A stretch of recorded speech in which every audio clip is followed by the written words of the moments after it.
conformément à ce que veut le peuple sénégalais commentaire boobu noonu laa ci am Djibi Sarr par rapport à la question du report et le dialogue qui est annoncé. sa impression ndax kilifa gi jàpp nga ne teg na li mu waroon teg suñu loxo. lañ doon xaar ci moom parce que mënoo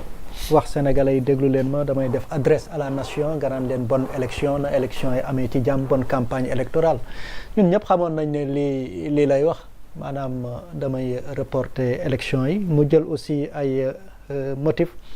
teg ko ci table bi motifs yi di waxtaanee nañ ko fii gis nañ lu xew assemblée nationale accusation yi nga xam ne nii jib na jëmale ko ci conseil constitutionnel ak notamment le cas de Rose Wardini mi nga xam ne ni aussi fu mu toll nii mi ngi en garde à vue mu ngi noonu woote na dialogue mais joxuñu date toujours joxaguñu date dialogue bi kañ lay ubbi nan lay demee kii demee noonu en tout cas fu mu toll nii juste avant son discours opposants yu bëri génn nañu ay communiqué wax ne ils sont contre le report Adama Fall mu ngi naan waxtaan naag ñëpp et tout mais peut-être dañoo waxtaan ak kon bu ma jàppee lu Adama Fall wax le président Macky Fall dafa waxtaan ak ñoom ba pare ñoom ñi génn di nax Sénégalais donc bu ma basé woo ci lu Adama Fall wax ne en tout cas ñoom ñëpp daanaka ñi ci gën a bëri génn nañu ab communiqué Khalifa Sall Mame Boye Diao et cetera génn nañ communiqué ne ils sont contre le report léegi nag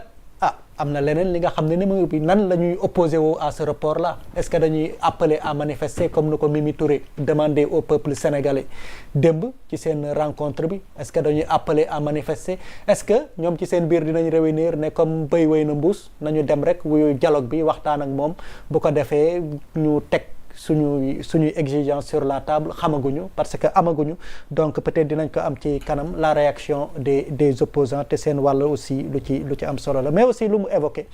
aussi tamit nit mën na ci bàyyi xel parce que aussi le processus tamit bu ñu waxalee yàlla rek xam ne am na rëkk-rëkk yu bëri parrainage bi bu ñu demee ba Mame Boye Diao Mary Teuw Niane mi nga xam ne nii voté woon na ci élection précédente yi dem ñu ne ko tu n'es pas inscrit sur le fichier loolu problème la clé bi nga xam ne nii boo ko yóbboo conseil constitutionnel ñu yokk ci ay A ak ay B am na fi ça a été prouvé ñu sur cette base ñu éliminer ci ay candidats effectivement y a problème le cas Rose Wardini aussi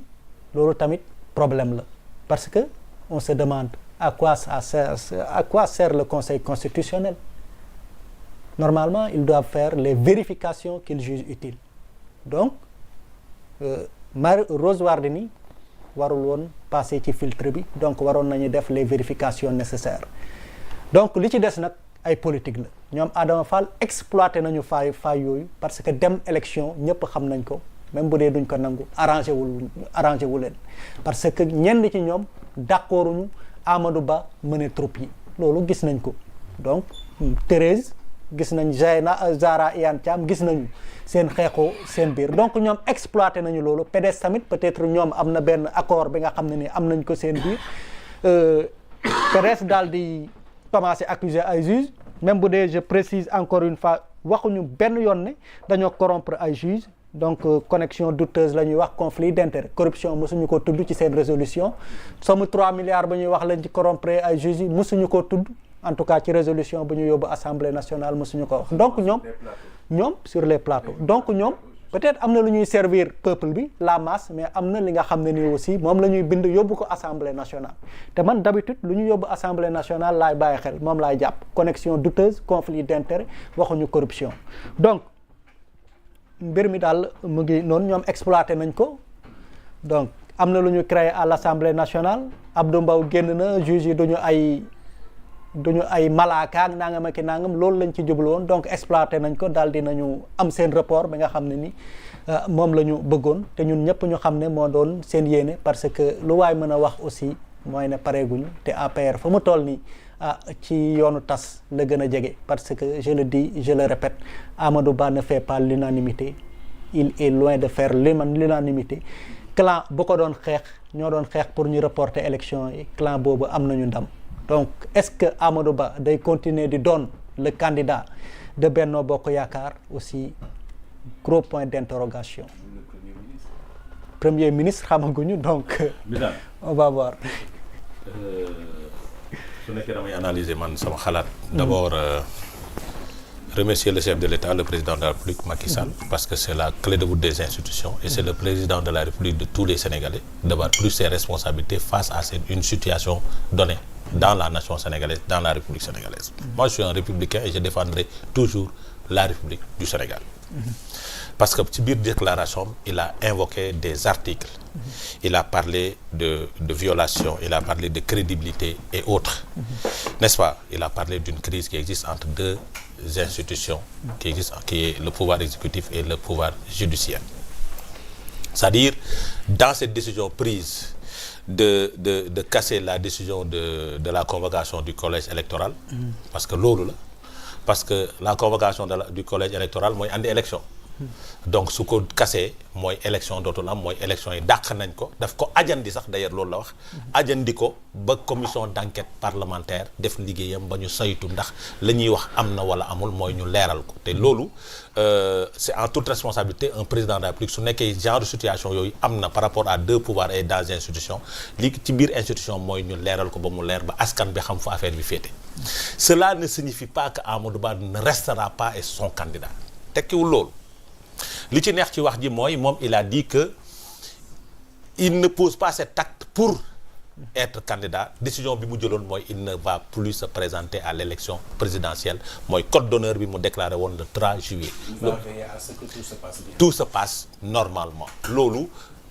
posture bi mu taxawee le 3 avril la, mooy lépp leer balaa mu fiy jógee, mooy leer tout ce que lépp leer, mooy processus électoral bi leer, que élection yi jaar nekk une élection transparente, loolu yëpp leer. te taxawaayu teyam wone na ko, c'est important et il faut le saluer. Nit ñi doon jiixi jaaxal ni du jàpp ni dafa bëgg a des à la tête du pouvoir aussi du pays, dindi na ko seen xel, nee na il maintient toujours sa position de ne pas être candidat à l'élection présidentielle yi nga xam ni day ñëw. Beneen mbir bi ci boo xamante ni il faut saluer mooy dialogue bi nga xam ni woote na ko, le dialogue national. Un dialogue national inclusif mooy di nga doon wax, nga xam ni tous les acteurs de la nation sénégalaise dañ ciy participer, muy acteurs politiques yi. Et cette fois-ci, je pense que tous les acteurs politiques vont participer. Je pense, je le souhaite, que acteurs politiques yëpp dinañ ci dox. Ça devrait être un impératif. mooy mu impératif bi, parce que aussi et je pense que au-delà, en tant que chef d'État, le président de la République de la nation sénégalaise. Qui reste chef de parti aussi. Oui, chef au-delà, de coalition bàyyi ma fi ma doon jëm dafa jëm. mooy le président de la République, il rencontre les présidents d'institutions. Il l'a dit. Il a rencontré le président de l'Assemblée nationale, le premier ministre, le président du Haut Conseil, du Conseil économique et social et le président du Conseil constitutionnel. Il a rencontré les présidents d'institutions en tant que président de la République du Sénégal. Mais je pense en tant que président d'un parti politique, il a dû parler avec les responsables des partis politiques avant de prendre une telle décision. Parce que ce qu'on a fait pour moi, du jël décision bi. Parce que aussi, les acteurs politiques ont leur mot à dire par rapport à un report d'élection. doguma la dafa am lu Mbissane wax lu am solo sànq. nee na gannaaw ba waxtaan nañ. Mais est-ce que xanaa finalement ñenn ñi dañ bëgg nax askan wi, en tout cas parce que ñu ngi def ay déclarations, mais beneen bi aussi le fait qui s'est déroulé ce matin à la RTS, Cheikh Tidiane Dièye, mais bu fekkoon ne consulté woon nañ leen, mais quel intérêt? C'est-à-dire xam nga Cheikh Tidiane Dièye pour man dafa appartenir à un grand camp qui est le camp à Ousmane Sonko. Pour man peut-être suñuy consulter, suy président di waxtaan, suy jël ouverture, il va parler avec Ousmane et il va parler avec Diomaye. Pour man, il ne va pas peut-être parler avec Cheikh Tidiane Dièye. Qui sont des candidats aussi officiels. Oui, mais qui sont des candidats officiels mais appartenant à un camp. Man dama jàpp ni en tant qu'acteur politique, le chef de l'État qui est un acteur politique avait impérativement le droit de parler, parce que loolu day faciliter la décision. Lui faciliter la décision, c'est de parler avec les acteurs politiques qui sont dans ce pays, c'est-à-dire les grands acteurs. Parce que aussi gis nga gars yi li ñuy wax ci kaw ak la ñuy dox ci suuf bokkul. Les acteurs politiques se parlent pour la stabilité. ñoom ñëpp ils aiment la nation sénégalaise te ñoom ñëpp la situation bi nga xam ni conseil constitutionnel am na ko arrangé wu leen suba suñu nekkee président de la République. ñoom ñëpp dañuy soxla la stabilité de nos institutions. Donc pour faciliter la décision de report ajandi une élection et de convoquer